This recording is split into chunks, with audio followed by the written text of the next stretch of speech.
इसी तरह आनंद लिखित ब्लॉग में सबका हार्दिक स्वागत है। सबके मंगल हो की कामना के साथ आज के भागवत कथा के प्रसंग में दोस्तों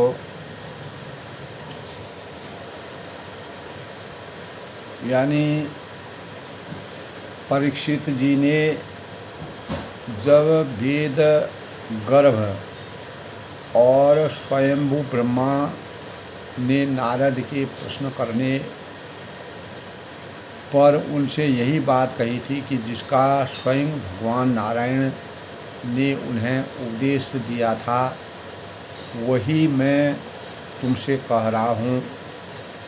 तो भगवान ही पंच महाभूतों के इन शरीरों का निर्माण करके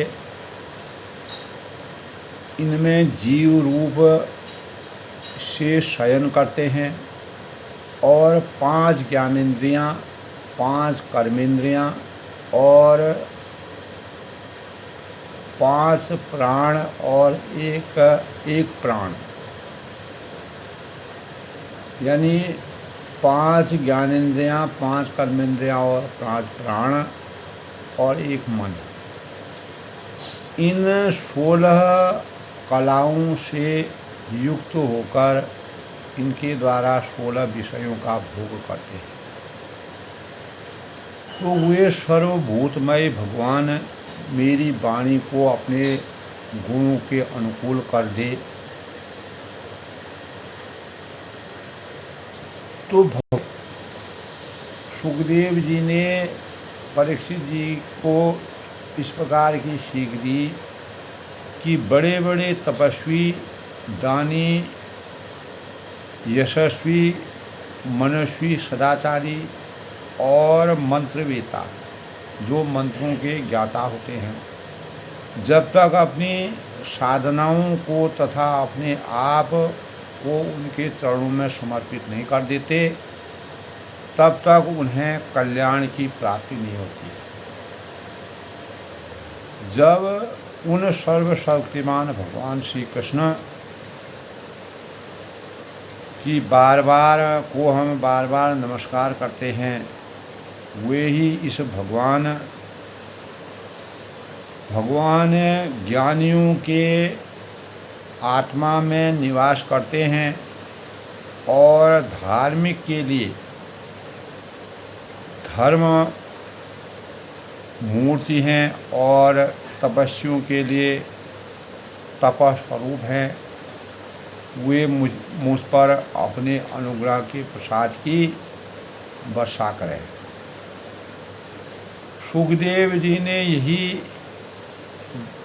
कहा कि उन पुरुषोत्तम भगवान के चरण कमलों में मैं कोटि कोटि प्रणाम करता हूँ, नमन करता हूँ, उनकी आराधना करता हूँ, जो इस संसार महानाट्यशाला की उत्पत्ति, स्थिति, प्रलय की लीला करने के लिए सत्व, रज और तम रूप में 3 शक्तियों को स्वीकार कर ब्रह्मा, विष्णु और महेश का रूप धारण करते हैं। तो जो सद्पुरुषों का दुख मिटाकर उन्हें अपने प्रेम का दान देते हैं, जो बड़े ही भक्त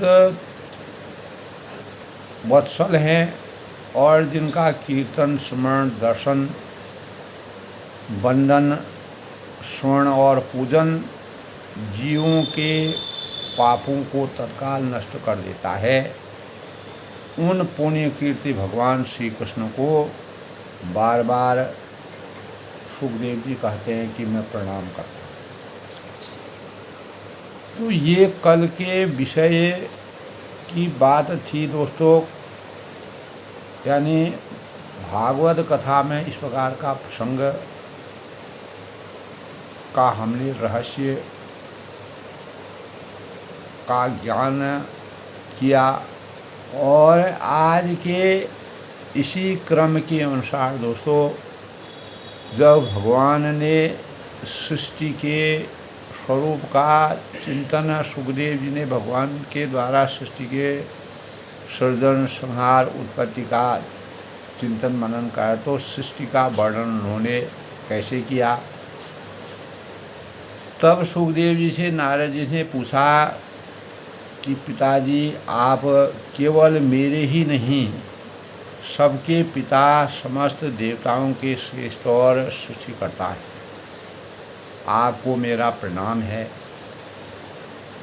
तो आज के प्रसंग में दोस्तों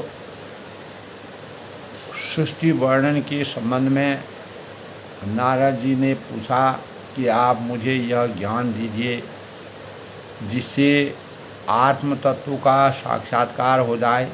प्रत्यक्षं किम भव प्रमाणम, प्रत्यक्ष साक्षात्कार हो जाए।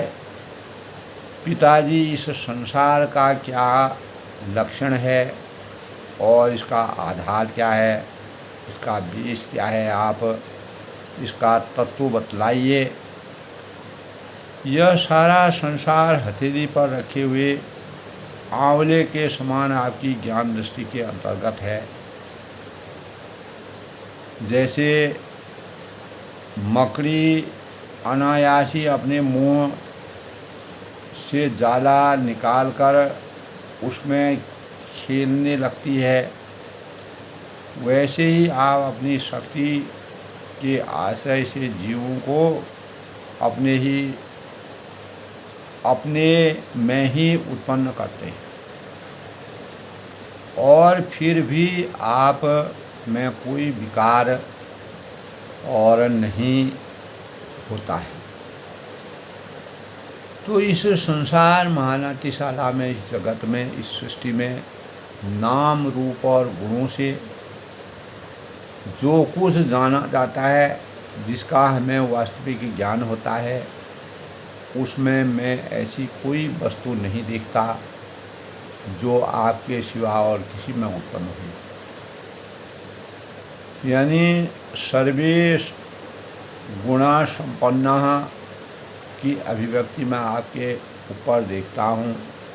इस प्रकार सबके ईश्वर होकर भी आपने एकाग्र चित्त से घोर तपस्या की है और इस बात से मुझे मोह के साथ साथ बहुत बड़ी शंका भी हो रही है कि आप से बड़ा भी कोई है क्या इस संसार में, आपसे बड़ी शक्ति भी कोई है क्या। क्योंकि जब पार्वती जी के अंतःकरण में शिव जी के द्वारा भगवान रामचंद्र जी का शक्ति का ज्ञान पार्वती जी को नहीं था, तब शिव जी ने भगवान के दर्शन करके पार्वती जी को बताया कि ये परम शक्ति है। तब पार्वती जी ने बताया कि आप सर्वशक्तिमान हैं, क्या आपसे ही और आपसे भी बड़ी कोई और अद्भुत शक्ति है, सर्वशक्तिमान शक्ति है। तभी शिव जी ने भगवान राम के स्वरूप का ज्ञान पार्वती जी को कराया। उसी प्रकार नारद जी के प्रश्न का उत्तर, यानी नारद जी के अंतःकरण में इस प्रकार का संशय है कि इस प्रकार सबके ईश्वर होकर भी आपने एकाग्र चित्त से घोर तपस्या की है, और इस बात से मुझे मोह के साथ साथ बहुत बड़ी शंका भी हो रही है कि आप से बड़ा भी कोई क्या है। क्योंकि यह सब आपकी कृपा करके मुझे इस प्रकार समझाइए, मेरे चिंतन को बदलिए, मेरे ज्ञान का वर्धन कीजिए, जिससे मैं आपके उपदेशों को ठीक ठाक ढंग से समझ सकूं, विचार सकूं, मंथन कर सकूं। तब ब्रह्मा जी के पुत्र थे, तो ब्रह्मा जी ने तब नारद जी से कहा कि बेटा नारद, तुमने जीवों के प्रति करुणा के भाव से भरकर यह बहुत ही सुंदर प्रश्न किया है। जो विचारणीय है और मानव चेतना को जगाने वाला है, क्योंकि उससे भगवान के गुणों का वर्णन करने की प्रेरणा मुझे प्राप्त हुई। ब्रह्मा जो सृष्टि के सृजन करता है, तब वह कहते हैं कि तुमने मेरे विषय में जो कुछ कहा है, तुम्हारा यह कथन भी असत्य नहीं है, वह भी सत्य प्रतीत होता है। क्योंकि जब तक मुझसे परे का तत्व या मुझसे जो अलग विरत है उस तत्व जो स्वयं भगवान ही हैं, परम तत्व है, जान नहीं लिया जाता है, तब तक मेरा ऐसा ही प्रभाव प्रतीत होता है। और जैसे सूर्य है, अग्नि है, चंद्रमा है, ग्रह है, नक्षत्र हैं और तारे हैं, उन्हीं के प्रकार से प्रकाशित होकर जगत में प्रकाश फैलाते हैं। एक सूर्य उन्हीं परम ब्रह्म के प्रकाश से प्रकाशित है। उस सूर्य के प्रकाश से सारे, यानी अग्नि है, चंद्रमा है, ग्रह हैं, नक्षत्र हैं, तारे हैं, उन्हीं के प्रकाश से प्रकाशित होते हैं। तो इस संसार में प्रकाश फैलाते हैं, दिव्य ज्योति का प्रचार प्रसार करते हैं, मानव चेतना को जगाते हैं। और रात दिन होता है, वैसे ही मैं भी उन्हीं स्वयं प्रकाश भगवान के चिन्मय प्रकाश से, अद्भुत अलौकिक प्रकाश से प्रकाशित होकर संसार को प्रकाशित कर रहा है। ब्रह्मा जी ने नारद जी से इस प्रकार उनको समझाया। उन भगवान वासुदेव की मैं वंदना करता हूँ। भगवान श्री कृष्ण वसुदेव के पुत्र जो है, उनकी मैं वंदना करता हूँ। ब्रह्मा जी कहते हैं, जो यदा यदा हि धर्मस्य ग्लानिर्भवति भारत अभ्युत्थानम् अधर्मस्य तदात्मानं सृजामि, जिन्होंने द्वापर युग में जन्म लेकर के धर्म की रक्षा की और धर्म को हमेशा के लिए समाप्त किया, और जो सत्पुरुष हैं उनका कल्याण किया, और जो दुष्कृताम दुष्टों का अंत किया। दुष्कृताम परित्राणाय साधूनाम, साधु परेशान थे, जिनको परित्राण किया जाता था, यानी उनको अनेक प्रकार से भयभीत किया जाता था, उनको भगवान ने सामर्थ्य दिलाई, उनकी रक्षा की। तो भगवत स्वरूप नारद दिव्य कर्म, काल और स्वभाव और जीव वास्तव में भगवान से भिन्न दूसरी कोई भी वस्तु नहीं। वेद नारायण के परायण हैं, समस्त यज्ञ भी नारायण की प्रसन्नता के लिए ही है, तथा उनसे जिन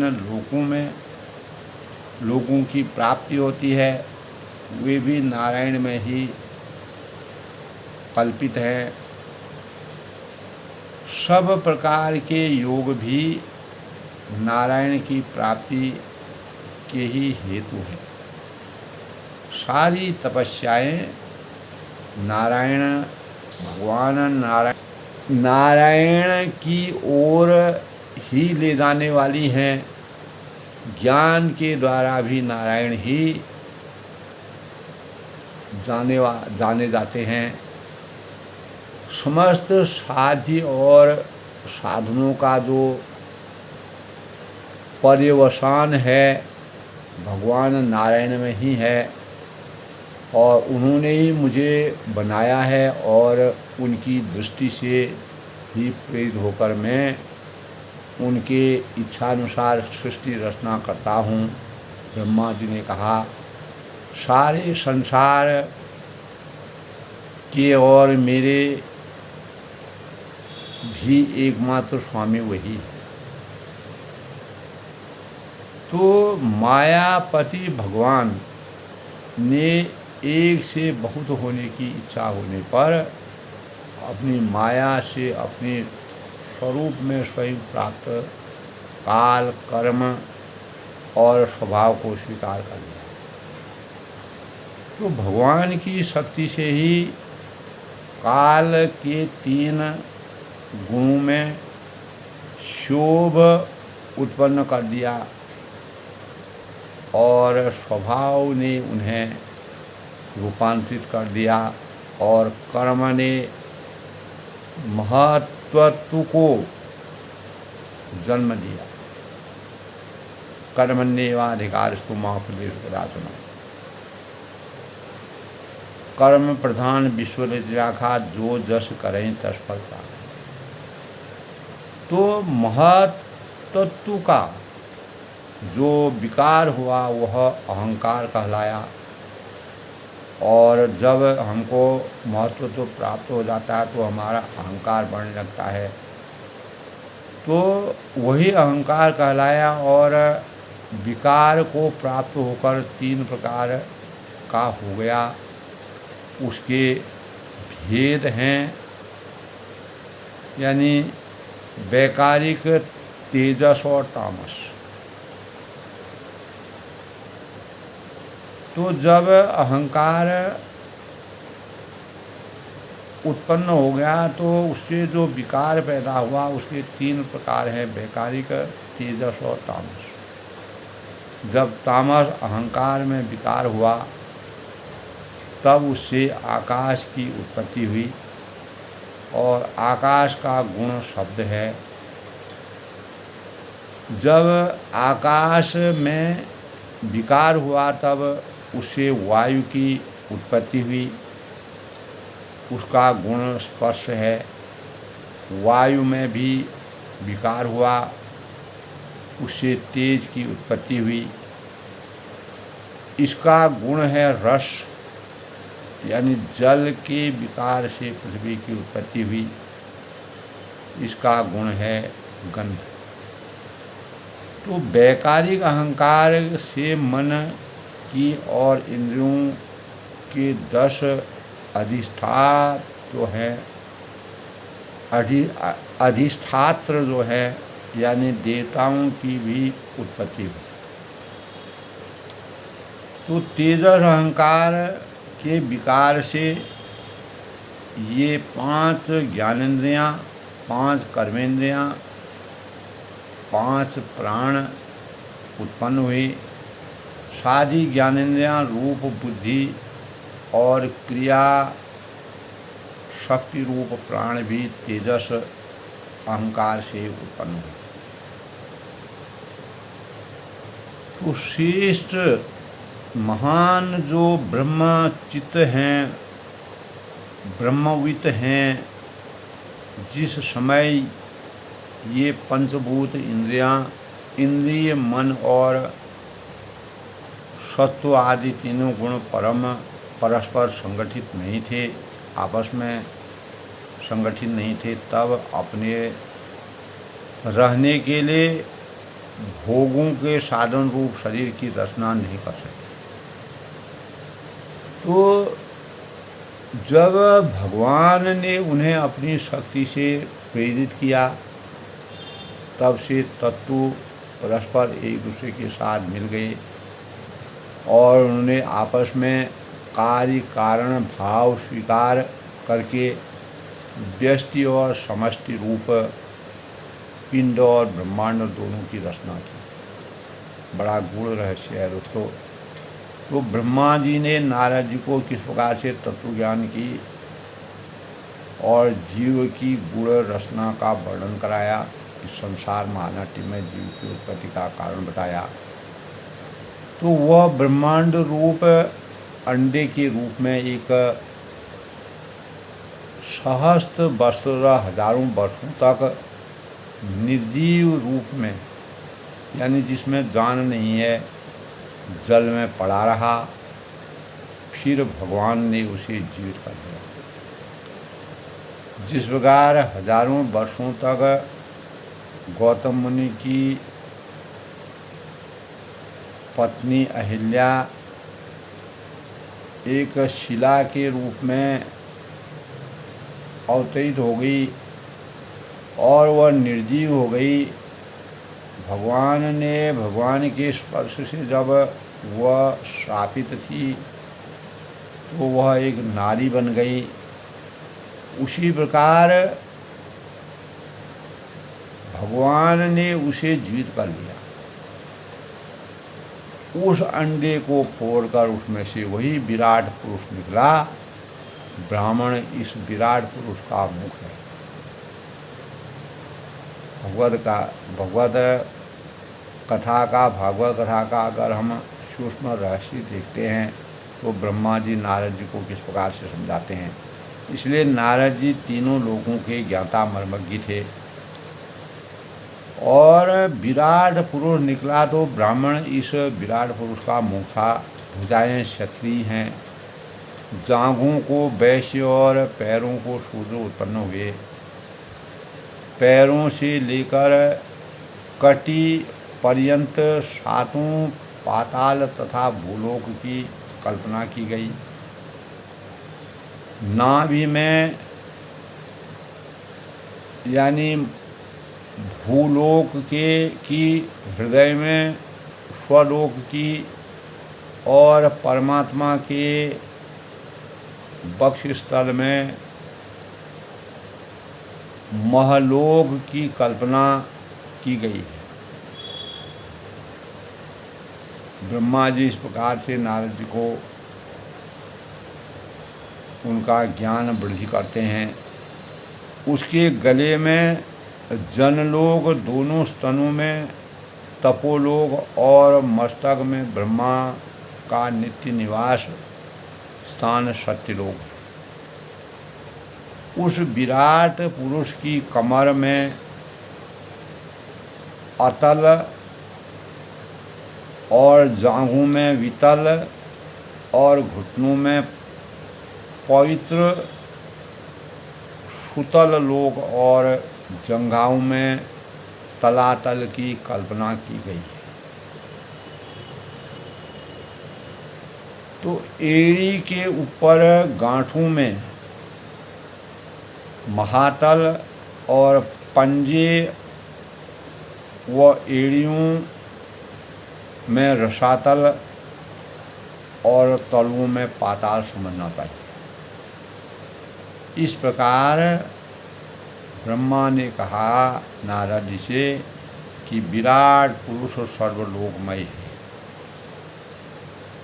विराट भगवान के अंगों में इस प्रकार की लोकों की कल्पना की जाती है, ऐसा हमारे शास्त्रों में उद्धृत है, पुराणों में उद्धृत है कि उनके चरणों में पृथ्वी है और नाभि में भूलोक है और सिर में स्वलोक है। इस प्रकार ब्रह्मा ने नारद जी के ज्ञान, जब नारद जी से ब्रह्मा जी से पूछा, अपने पिता ब्रह्मा से पूछा, तो सृष्टि का वर्णन करते हुए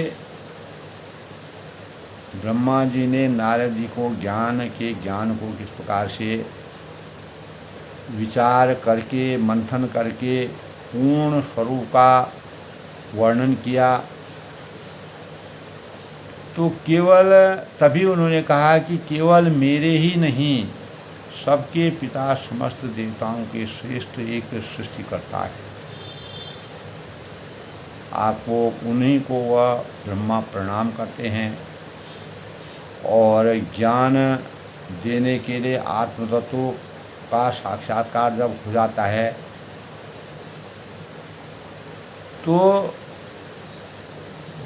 तब नारद जी ने इस प्रकार इस संसार में क्या, यानी कहा कि इस संसार का क्या लक्षण है, इसका आधार क्या है। तब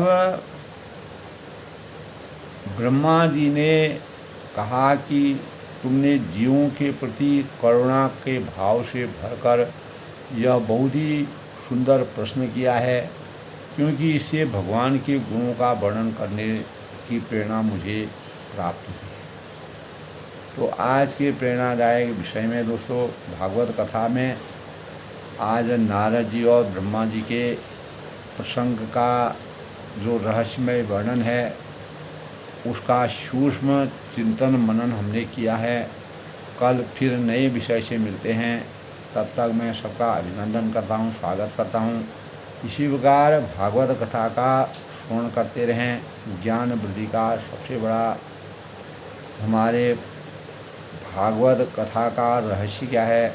भगवान श्री कृष्ण ने द्वापर युग में जन्म लेकर के कैसे इस सृष्टि का सृजन किया, ब्रह्मा विष्णु महेश को भी ज्ञान यानी किस प्रकार से पूर्णता से जो भाव ब्रह्मा जी के अंतःकरण में थे, उन्होंने नारद जी को विस्तार से बताया।